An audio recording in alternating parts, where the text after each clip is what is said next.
don't wear brown and orange, you don't matter. Let this be a reminder to you all that this organization will not tolerate failure. Well, buddy boy, I want you to get excited here. With the first pick in the 2018 NFL Draft, the Cleveland Browns select Baker Mayfield. Okay, listen up, people. I'm gonna turn you clowns into a football team.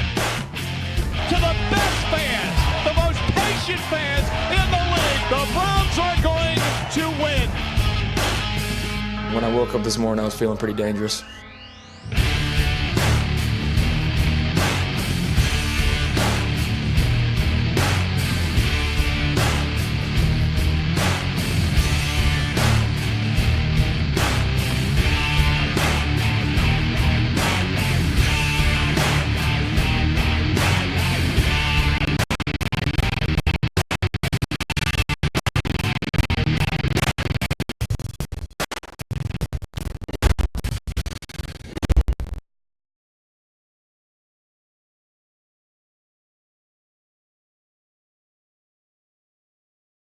Hold on one second. I've got a box over your face.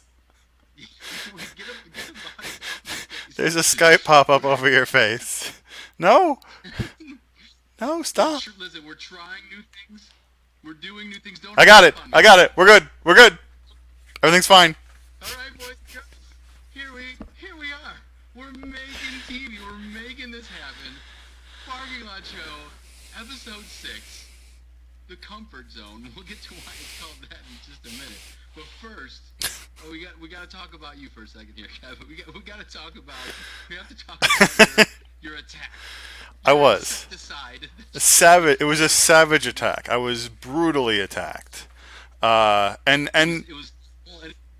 To be fair, I was one of the few people brutally attacked this weekend, and it wasn't by NFL officiating. Like what you did already. I like where you're going. Little zing in there.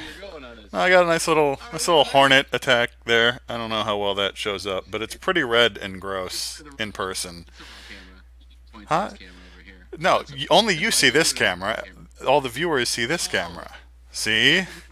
So here's what's going on, boys. Kevin is heavily sedated. Little bit. Not safe to drive. So he can't drive. So what we decided to do, because we want to integrate some new things into the show anyway, we thought that this would be a perfect opportunity for us to test our Skyping capabilities and see if we're able to do this. And lo and behold, we were. And let me say, I want to stress, when I say we, I mean Kevin, because he's the one who pretty much made all this happen.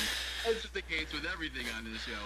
He put this together. So this is what I'm doing. I'm here. I'm at the studio. I'm at the kennel. Kevin is back. Oh, the kennel. Is that what we're calling it? I think so. I think I just coined it the kennel. Nice. That's the new name of the studio. Perfect. It's the kennel. Sold. So Kevin's away. I'm here.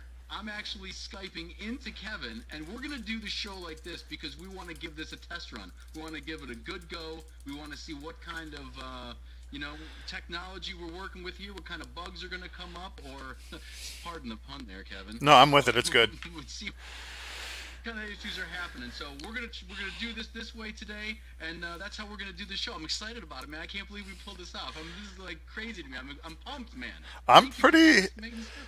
I think had I not been on medications, legally prescribed medications, this would have happened. Did the English is really good for me tonight. This is gonna be great, guys. Thanks for tuning in, everybody. Your words and stuff. I'll try to drink a bunch of beer to catch up to wherever it is that you I'm strictly on Gatorade here, man. we're on strictly the juice. I got a beer in my hand. I got Bernie with me. Bernie's right here. We're gonna bring some spirit of Mr. Kozar with us on the show. And Kevin, I'm starting this one off. We're calling this the comfort zone. The comfort danger zone. zone. No. I got my Darth Baker shirt on, for his danger zone. But listen, this is the comfort zone. You know why this is the comfort zone, Kevin? Because you need some comforting. This is where we live, Browns fans. No, this is where we live. This is what we know. We're 2-4, another crushing defeat, and this is all we know. Just soul crumpling disappointment. This is the warm blanket that we all as Browns fans know and understand, and this is where we live. So it's not anything new for us. I am still not going to go completely negative. There's some things in this game that I'm going to riff on. I'm pissed. I'm not happy with the way that, obviously, the end result is not something that I'm happy about. But there's some other things that I'm not happy about. But overall, the Browns played well in many phases of the game. I'm staying positive here. I'm still on the no. I'm going TLC, no scrubs. I'm going no scrubs. If you're negative, you're a scrub, and I don't want you on this bandwagon. We're only 2-4. The season is not over. Kevin, you and I have been discussing this team for a little while now, and many times I've brought up the point. I think that 10-6, maybe even 9-7, is what's going to win this division this year, and I'm going to hold to that. And us being 2-4, it's not the end of the world at all for us, especially since we're coming out of this. Look, we talked about what a rough stretch we were going into. And it's not getting any easier. We have a bye week. We get to heal up a little bit, lick our wounds, hopefully get our starting secondary back. And then we got to play the world champs. We got to get ready for them. We need to be prepared. But we have 2 weeks to do that. And you never know. If we can go in and knock these guys off, all of a sudden things start to change again for this team. So I'm still not going negative. Are you going negative, Kevin? Are you going negative? I mean, I'm not going negative. I don't really care that. I don't care to the level that you do about the Browns. I'm here as the unbiased observer. I think there were definitely positives out of that game. I think at times the Browns moved the ball well. I'm sucking you into this because I had you texting me. You did. Listen, You did. And you watched more Browns games this season than you have probably in your entire life up until this season. That's pretty accurate. Yeah. I'm pulling you in. So that's good. Yeah. Until I get the swag though, all I've got is like a little brewer shirt here. Well, you got to use it our man Brian Sabo at Sabo Apparel. Someone told me they were going to hook me up, but whatever. I didn't tell you about the Scottish Hammer. You know what? I do need the Scottish Hammer shirt. I do. Maybe a very large man in a red suit will come visit you this winter and bring you some swag. So you're going to come over this winter? Yeah. So listen, I was thinking about you a lot because I was watching the Milwaukee game. I'm seeing your Brewers shirt there. Yeah. I was watching the Green Bay game last night, and it just got me to thinking because one of the things we have to talk about is the horrific officiating in this game. Listen, people. Not just this game. I mean, let's cover this game. But to be clear, this weekend, it was not just this game. Right, and that's where I'm going on this. Look, the Browns made mistakes. They had chances. They blew this game. Blame can go around to a number of different players. You can lay some stuff at Freddie Kitchen's feet, which I'm going to do. All that can be said, but I want to start off with the officiating because it was abhorrent. And, I think a lot of times as fans of any team, you always kind of feel that your team's getting a little bit jobbed, and you're like, oh, it's always the refs against us and stuff like that. I know here in Cleveland, we certainly think that that's the case, and we can make a strong case for that. There's a history of horrific officiating for us all throughout the last 20 years of suck that we went through. But it's not just my team. It's not your team, Kevin. This is a league-wide thing. Yes. And it's getting to the point now where it's really starting to affect the product. And I think that the NFL has a real problem. I think that it's something that needs to be addressed. You have Al Riveron, who is the head of officiating, and all he does is blindly follow these officials and back them up constantly. And I'm sorry, I don't want to hear this anymore. Kevin, I know that it worked out in your favor. It did, but it was still garbage. I will admit it worked out in my favor, but it was garbage. And here's the thing, too. Like, you're a sporting person as well. Do you want to win like that? No. Like, do you feel? Can you really? You're happy. I mean, your team gets a W. It gives you sole possession in the NFC North. Now it's a big, big game. But can you really walk away like, yeah, we did it? Or are you just like, oh, God, it's just a terrible way to win for me. You know what I mean? I feel that way. It Those calls, as they were terrible calls. Sorry, to interrupt you. No. I'm working on the Skype thing. Delay there. It's good. as a Packer fan, it reminds me a lot of the replacement ref game in Seattle. Man, nail on the head. This is why we're in this together, man. Because I was going to bring up that exact thing. You remember, you know exactly what I'm talking about. Yeah. That touchdown catch, non-touchdown catch, and everybody's like, oh, that's it. This is a horrendous call. Get these fake officials off the field. Get the new guys signed to a deal. Get this done. We can't have this garbage anymore. And you know what? I think it's worse now. I think that it's absolutely worse. And again, this isn't just a Browns game. Our game was horrendous. You know, if you can, Kevin, roll that the Landry block. If you can, here it is. And work with me, people. I can't see it. It's there. I'm playing it right now. So, and yeah, this is the block. This is absolutely a football play. Yeah. It's a football play.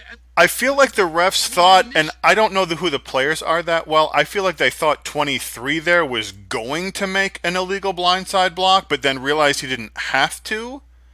And it's like they threw that, I don't know. And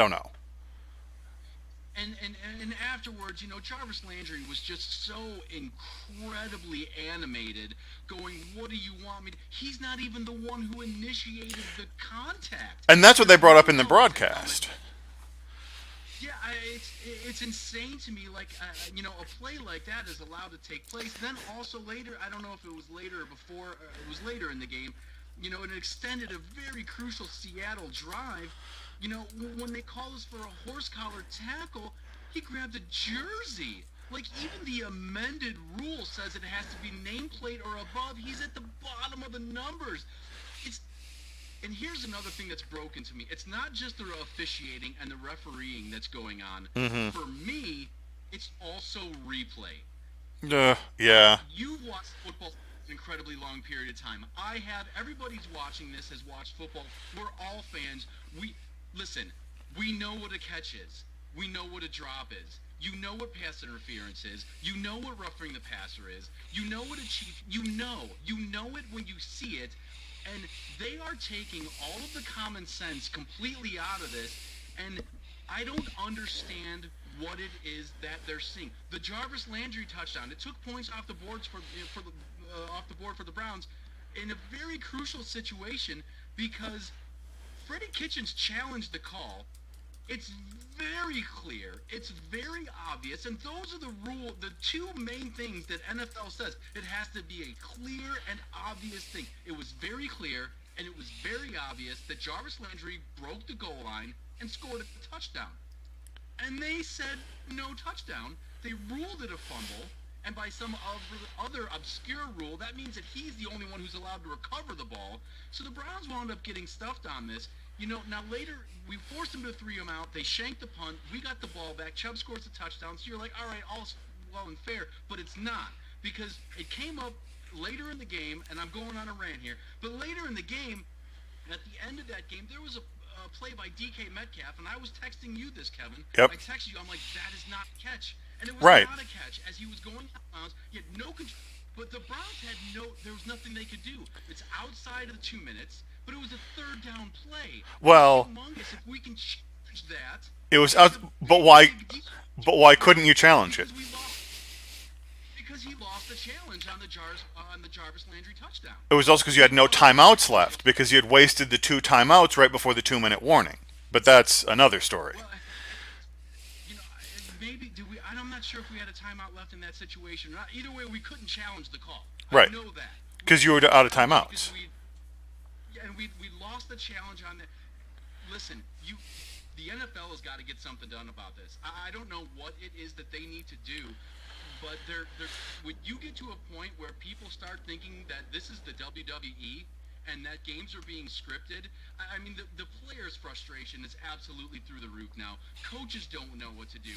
And when you see an instant replay and you're like, oh, that's a catch. Oh, clearly that's pass interference. Oh, that's right. a touchdown. And the officials walk out on the field and they're like, no pass interference. No, that's not a touchdown. No, that's not. Like, what do you millions of people watching know for a fact that that's a catch, and then you have an official going, nope, not a catch, and there's no accountability for it. And that, sorry, with the delay, it's tough to interrupt, but that's exactly what our good friend Clay Matthews said. Clay Matthews III, that is. He went off on Twitter last night, pointing out that that's exactly the issue, that Al Riveron continues to, and I don't have this one for the screen, but Al Riveron continues to blindly side with his refs and the current status quo. Something must change. Zero accountability. And I think it goes back to your point. If you look at it's like the Supreme Court case back in the day about obscenity. I can't define pornography, but I know it when I see it. That's what the NFL is trying to do. They're trying to write the definition of pornography, and you just can't do it, but you know it when you see it. Exactly, and you do. And I mean, for me, it started I think it really started with Detroit and the Calvin Johnson catch. 8 or 9 years ago, it was a catch, and everybody knew it was a catch. And then all of a sudden, it wasn't a catch. And you're like, wait a minute, how is that not a catch? And that's when they started doing all of this extra defining, all of these words and verbiage to describe what a catch is, what pass interference is, what this play is, what a horse collar and they're legislating all of this in with words, and it doesn't pass the eye test at all, because again, we're all fans. We know what a catch is. Yeah. And here's the thing that blows my mind is those officials know what a catch is too. You know what it is. They're worried about being embarrassed. They're worried about having a call made that goes against them. And to me, that's exactly the point of replay. Make a call on the field. This is your call. Now we go to the replay and we see if that call was right. If your call was right, then the call stands. If the call was wrong, then you reverse it. And there should be no egos involved. It shouldn't be, we're not trying to embarrass a referee. We have technology. We have 4K cameras working in 60 frames per second that can slow this thing down and do things that a referee's eyeballs cannot. It's a backup system. So you go for the ref, they make the call, and if they're wrong, we say, hey, you know what, guys, you got that one wrong, and no harm, no foul. But I think that a lot of these refs are blowing calls, and then when they review it, because nobody wants to be embarrassed or called out or be named wrong, they're upholding them, and you can't do that, especially when you have a number of educated fans that are involved. And another angle to think about when it comes to this, think about all the money that is involved in the NFL when it comes to gambling. Think about how much money changes hands in a game based on what people, no, look, there's plenty of legal sports books, but we all know there's plenty of illegal gambling as well, and the NFL doesn't like to ever talk about gambling or associate itself with gambling, but it's a big part of it, and I don't care, that's why fantasy football is what it is. The NFL, I don't know why they don't ever address it. Gambling is a huge, huge driver of money and profits and dollars into their business, and they know it, they just choose not to address it. When you're doing stuff like this, you're going to start putting people at risk. You're going to start having referees getting death threats. You're going to have families being put at risk. And that's, I know that sounds grim and dark, and you're going to be like, oh, maybe it's a reach. No, it's not. Because when you have people who are sometimes gambling hundreds of thousands of dollars based on one play, and this sort of thing is becoming regular, that's going to make an impact. And people need to consider that when looking at this. It's an issue. I know I've gone on a completely different tangent here, but it's just something that I wanted to bring up and talk about, because the officiating in our Browns game was terrible. There's no words for it. The officiating in your game was terrible. It was. There were a lot of blown calls all throughout the league, this week. And it's just it's frustrating because you don't know how to deal with it. You just perfect example again, Kevin. So much was going on. I texted you at the end of the game. The Browns got the ball back. We have a chance. All you had to do was drive and score. Yep. All you got to do is drive, and I texted you. I'm like, suck it up. This is where you got to, prove your mettle, be the team, blah, blah. And I texted you. And I said specifically, I'm like, doesn't matter. As soon as we get the ball, they're going to call us for a hold, and it's going to be 1st and 20. That's what's going to happen. And that's exactly what happened. And you texted me back. You were like, well, but he held him. Like, that wasn't a blown call. But true, but as the saying goes, you can call holding On any play. Yes, absolutely. Yeah. I just knew for a fact, whether somebody held or not, The flag was going to be thrown. Yeah. During the commercial break, I'm like, we're getting flagged in the first play. And as soon as it happened, I just laughed because I knew it was coming. Right. And I think so much. Mayfield addressed it in his post-game press conference. He knew it was coming. You know, at one point, I even texted you because it was a perfect shot by I love great camera work. It was a great camera work by one of the guys there. They zoomed in on Freddie Kitchens at one point, and he looked at the ref, and he was like, what the F are you guys going to call on us now? Because they were just making stuff up. They're just making stuff up. And it's ridiculous. And I hate to sound like the guy who's going to rail on, because there's so many more aspects to this game that are football related that I would love to discuss, and I will here in a second as soon as I get down off my soapbox. But Good, because we got some questions we got to get to here. Oh, okay, well, read a question. Let me calm down and take a sip. Yeah. of my beer. I didn't know if you had the chat window called up over there, but P-Dub's asking, we can talk about the refs and all those calls, but what do you think about 4 turnovers, a blocked punt, and we had the ball on the goal line but no touchdown? Like, you can't do anything about the refs, but those are things you can do something about. No, absolutely. And I guess, for me, of all the griping of everything that we can do, when you lead the league in turnovers and you lead the league in penalties, you're not a good football team. Yes. That's it. That's it. You're not a good football team, and that comes down to coaching. I cannot lay that down on anybody else's feet except Freddie Kitchens. And for me, a guy who's been behind him, I've backed him, and I still back him. I still believe in Freddie Kitchens.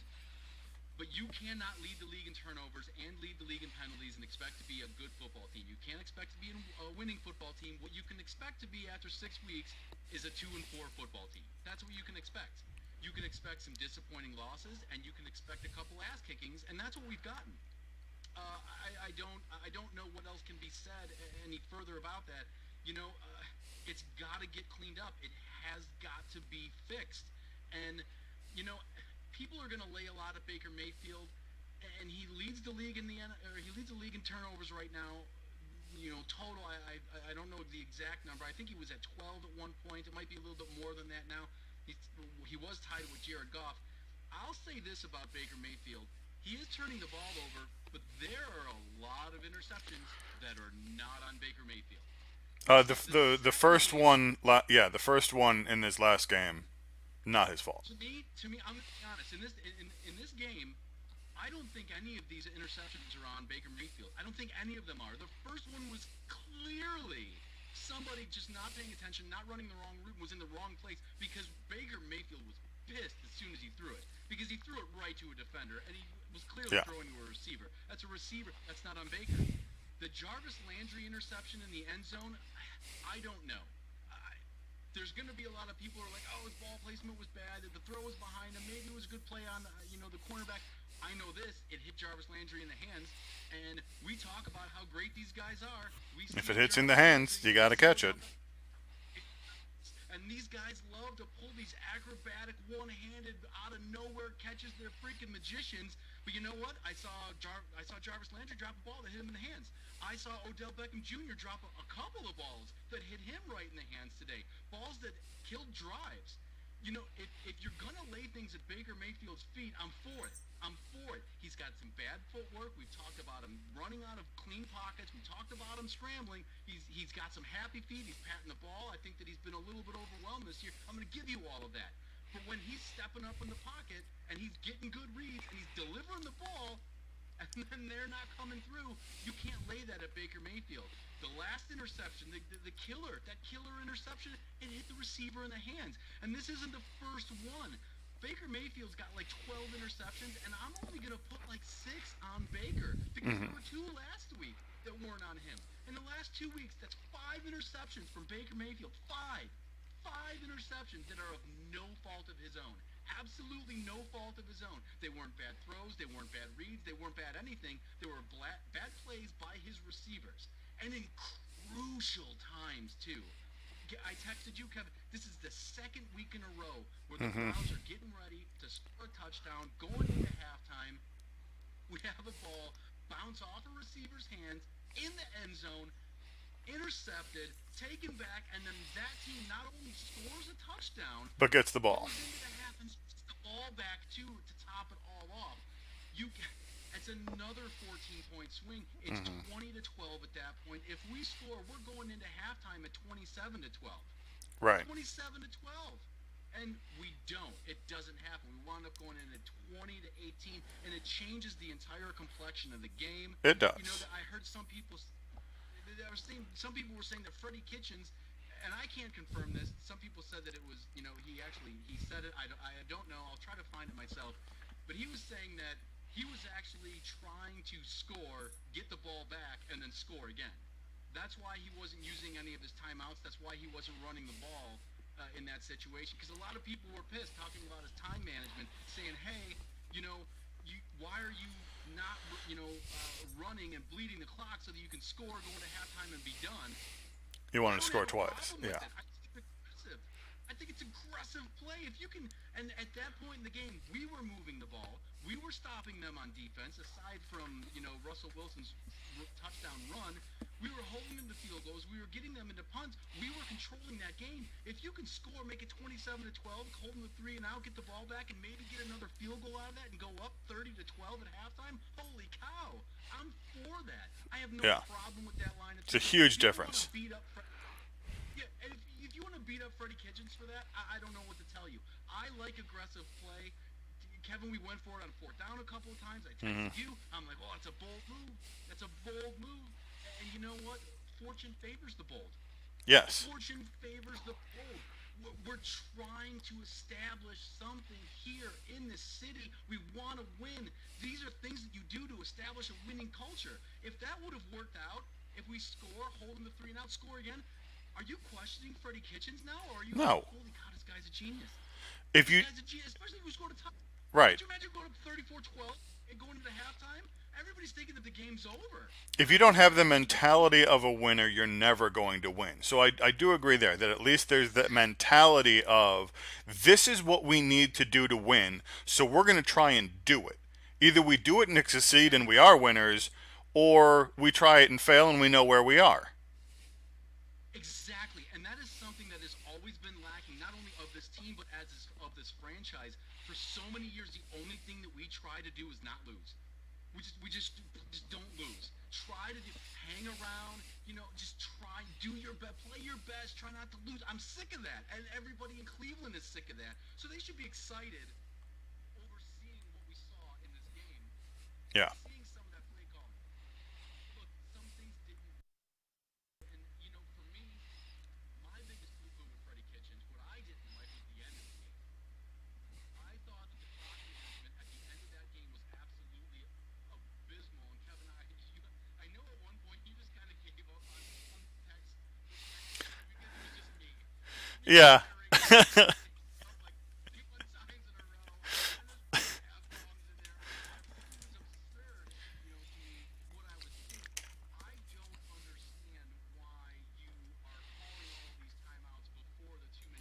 That's going to be a new segment to the show, by the way, is Mike's text to Kevin during the game. I'll get some screenshots and we'll put those up.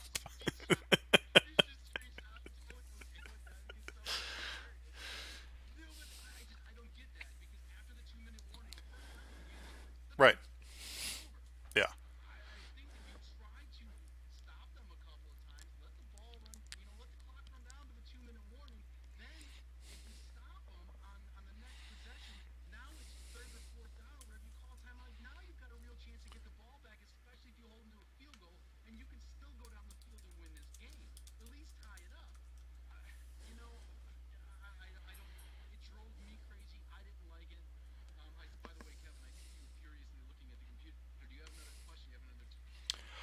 Well, I've got a few things over here. Since you mentioned the penalty incidents earlier, you do now top the league in penalties. Technically, you are still tied with Atlanta with 57 penalties.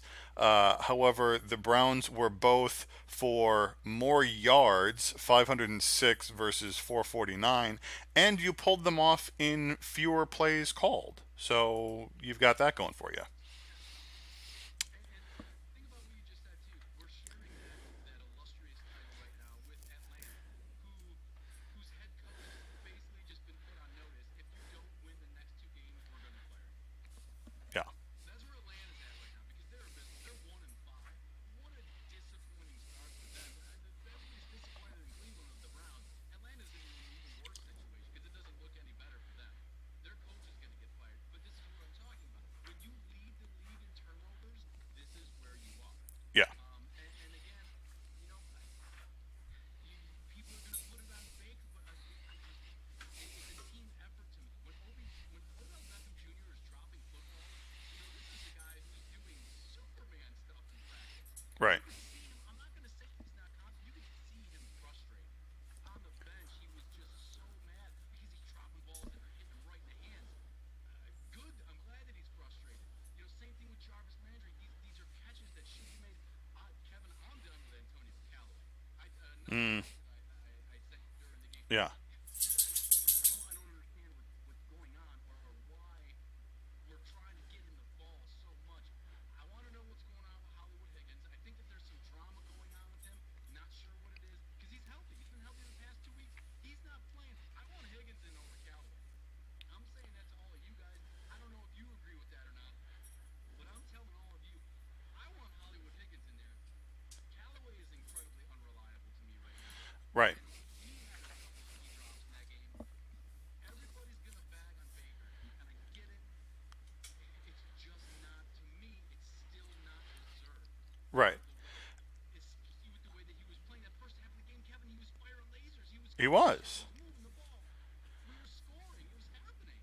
And I mean, about Callaway, I can't remember if I said this last week or not. I was certainly thinking it. I made fun of the defense early in the season with the penalties about saying, has anyone sent these guys the NFL rule book? Has anyone sent Callaway the playbook? I don't think so. I mean, clearly, I don't know what he did on the 4-week suspension, but I don't think that he was working out or studying or doing anything. Now, I'm going to cut a little bit of slack because I want to be positive. I don't want to get too negative here. Bernie's rubbing off on you. It's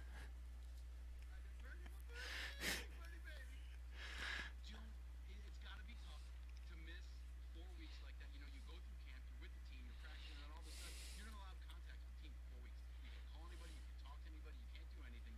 There's no football being played. So to get back up to game speed, to get in a rhythm, to be with your team who've been in the trenches and playing games that matter for 4 weeks, it's tough. Look, that's tough. I don't care who you are, and these guys are at the top elite, upper echelon level. There is no higher level of football than the NFL. It's tough, but you're a professional. You should be up on this. I don't. It's not. I'm not giving them a pass, but I'm gonna say it's hard. But suck it up, Buttercup. Get in there. Kevin, what do you got? You got another take for me? I see you typing. I see that. What do you got? I don't. I was looking for a stat, but the one I'm looking for, they're not giving me in the manner that I would like to see it. There is another question from P Dubs, but it's going to make more sense a little later in the show when we get to some other stuff that I know we have planned. So.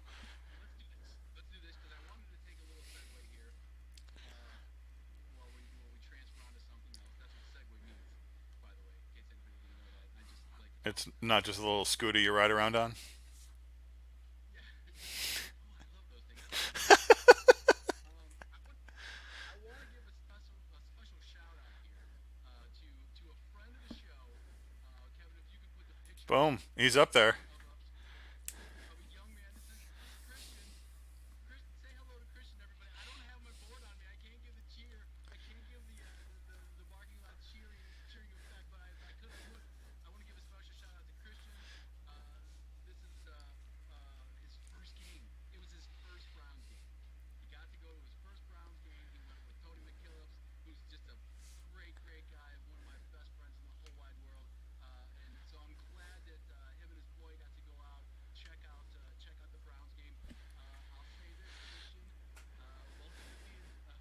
This is how it usually goes down, buddy. You're excited, you're jazzed up, it's a great time, you're downtown Cleveland, you're around the stadium, everybody's in a good mood, we're feeling it, woo! And then you walk out and you're like, ah, that's He's got the nice jersey on and everything. I mean, congratulations, Christian. I'm glad you got a chance to go see your first game down at First Energy Stadium. Hopefully, it's just the first of many, many more. Hopefully, you don't have to wait too long for this team to turn it around, and you don't have to have this suck with you. But congratulations, buddy. Just wanted to put that up there for everyone to see. So shout out to him. Yeah. What's up next, Kevin? You're the producer extraordinaire. Which direction are we going?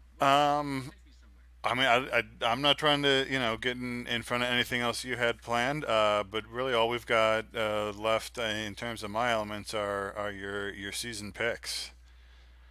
Okay, first of all, Kevin, you act like we have a plan for the show. Clearly, we have no idea what we're doing. It just kind of happens. It's organic, Kevin. I have This is organic. all I have is a rundown of slides, and I click buttons. Okay, what are your slides? What slide you got? What else? What else do you have besides? Oh, you had a. I don't know what you had. I have Show prep is. well, we didn't really do much today. Uh, no, all I've got is the season schedule and your picks. That's all I've got left. Okay, well, oh man, I knew. See, it's just gonna depress me. It's gonna depress me. All right. Well, here let's.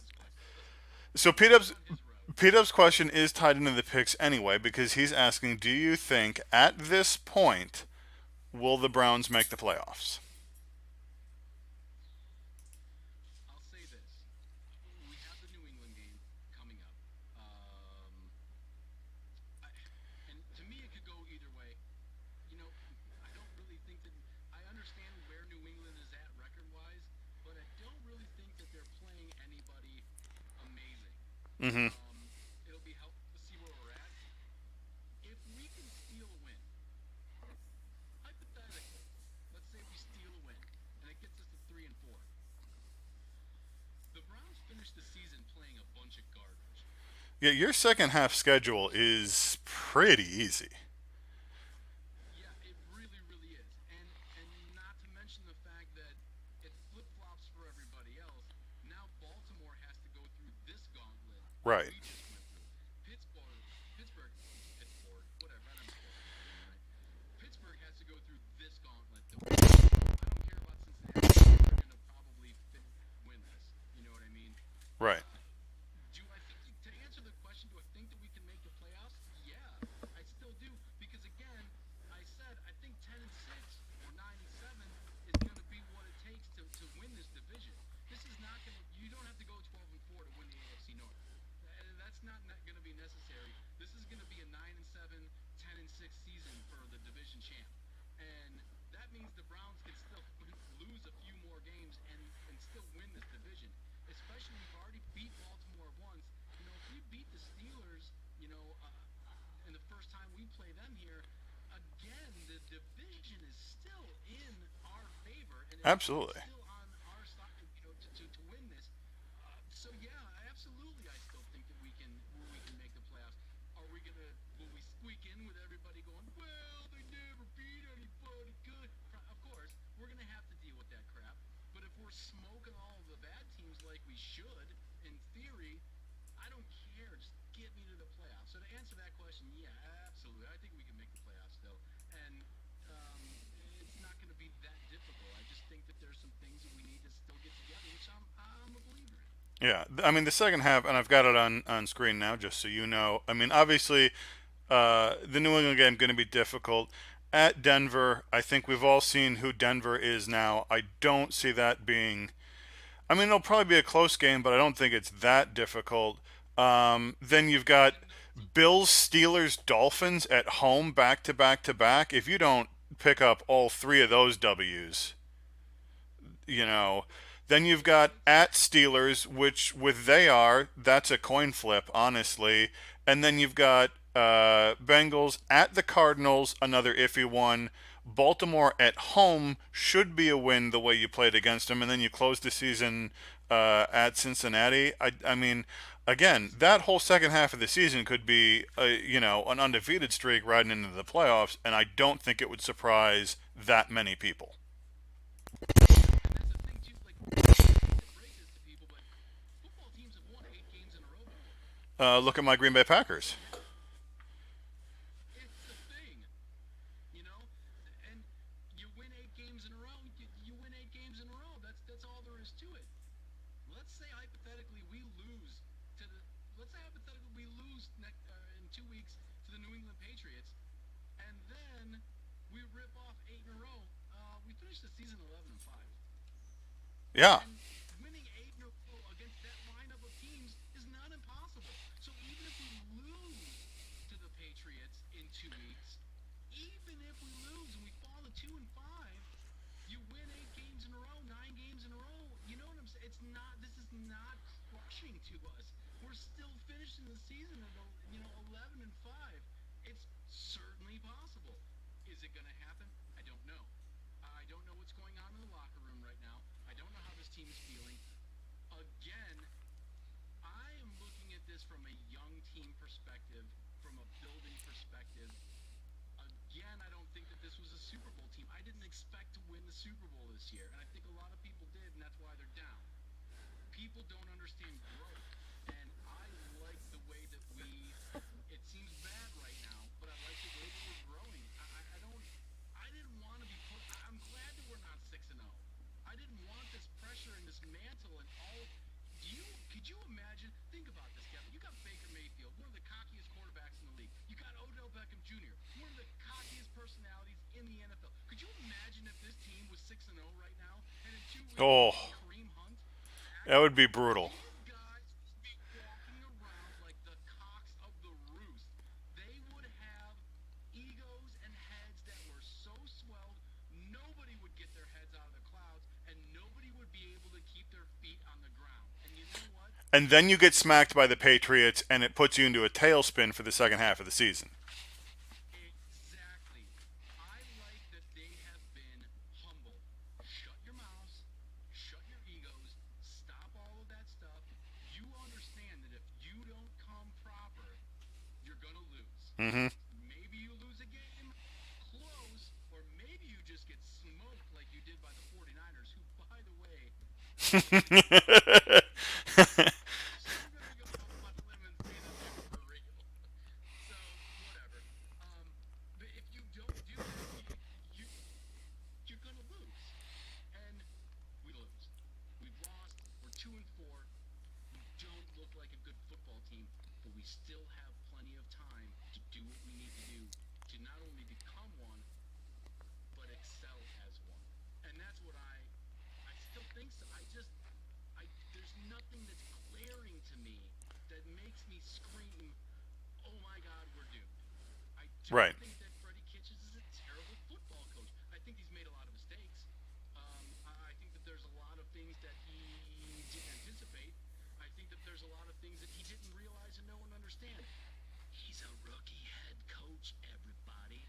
That's what happens with rookie head coaches. They see and feel and go through things that they've never gone through before because they've never gone through before. And everybody is going through that. This franchise has never won before. We've never had a winning culture before. We don't understand this. Mm-hmm.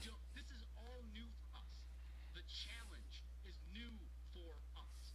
And we need to take it as it is and learn. And I think that this team is going to do it. And for me, my challenge to Browns fans is if you're going to be the one who's going to poo-poo and you're going to be the one to throw your hands up, then go. Don't listen to me. Don't listen to anybody else. Don't do anything. Get a new hobby to do on Sundays. Volunteer at church. Stay there longer. I don't know. Do something. Go clean your gutters out or whatever. Don't watch the Browns. Don't complain. Don't complain. I'm not going to do that. I'm watching this team. I'm texting Kevin. I'm drinking beer. I'm doing this stupid show. We're Skyping stuff in. I'm going to have some fun with it. That's what I got in my life, baby. This is what I got. This is what I do. So So let's close it out on one more fun note then. P-Dubs has another question for you, and I think this has to be Brown specific because I don't quite follow it, but I think you will. He says, what are your favorite lines from the past 20 years of Suck? He gives two examples. No pressure, no diamonds, and trust me on this one. Kill the head, the body's dead. That's gotta be my. And I know that he's gonna laugh at that. You gotta know our good buddy Gerard Warren. You gotta know Gerard Warren. Kill the head, the body's dead. The most wonderful man to ever be arrested by Pittsburgh police, according to our old GM Carmen policy. That's probably my favorite one. Kill the head, and the body's dead. That's it for me. Wow, that's a great question. I could make an entire show, and Brian could join me on. Brian, I might have to have you. You might have to be the first guest to Skype in on this. Maybe we'll make it. Bi-week special. I'm just saying, a bi-week special. Like, what are we doing? We're gonna do a bi-week show. I don't know. We could do a lot of previewing for for the Patriots. I don't know. Listen, folks, I don't know what I have in store. I don't know. I'm not sure if we're gonna take the week off. I'm not sure if we're gonna keep this going. But having the show with B-Dubs here and discussing some of the best lines of the last 20 years. Wow, that would be a great show. And he would be the perfect guy to join me on this one because he'd be all over it. He knows the ball. This guy's he's great. We could do this for hours. I'm gonna give you a pick, Kevin. All right. Bring up the chart. The graphic. Hey, you're 3-3. I know, but it's not good. It's not good, Kevin. It's not good. I am going to pick the Browns over the bye week. I think the Browns win over the bye week. Mark that a win. Mark me down. Marking it down. W on the bye week. The bye week isn't even on the list, but yeah, you know. All right. Man, this is Kevin. This is again. I don't know. What do I want to do? Do I want to pick with my head or do I want to pick with my heart? We're in Foxborough, are we? Are we in Foxborough? You are in Foxborough. Yes, you are on the road. We gotta go to Gillette. It's October though. What did the Patriots just do, Kevin? What did they do last week? They won. Sure, I don't know. They win? No. Googling. Just get. I got away from my internet. Come on, you're the answer here. Oh yeah, they beat the Giants 35-14. That's the thing about the Patriots, man. They've beaten the Giants. They've beaten the Dolphins. They've beaten the Jets. The Redskins and the Bills. The Redskins. Oh my God, just suck teams. You know what? That's it. That solidified it for me. It solidified it. The Browns are pissed. The Browns are pissed. I think the Patriots are over. They're overrated. I'm picking the Browns. Picking the Browns, Kevin. I'm going full blown Browns. That's it. Full blown Browns. All right.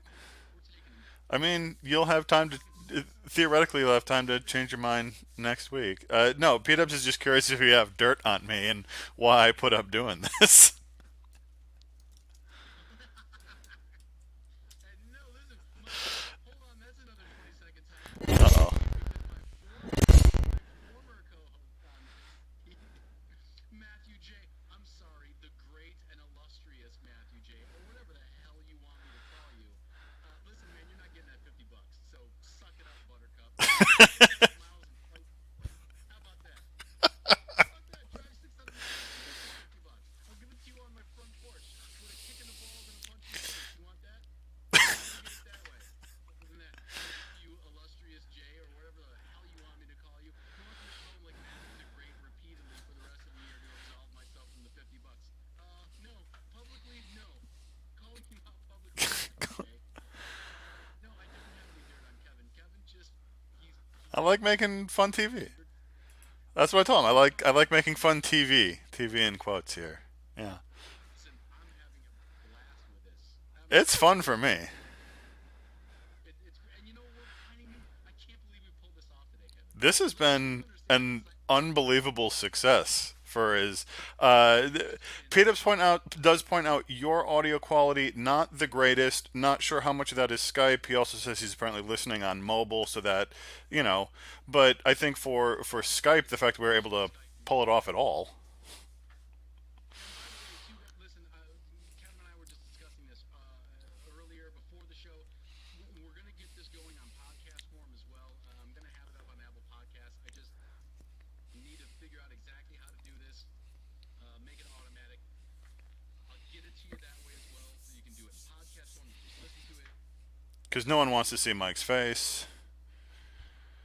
No, why would you guys want to? I don't want to see me. I have a family that doesn't want to see me. I don't blame anyone. Just no one. I don't even know why you guys want to listen to me, but whatever. Here I am. So that leads me to the social media thing. Check it, please.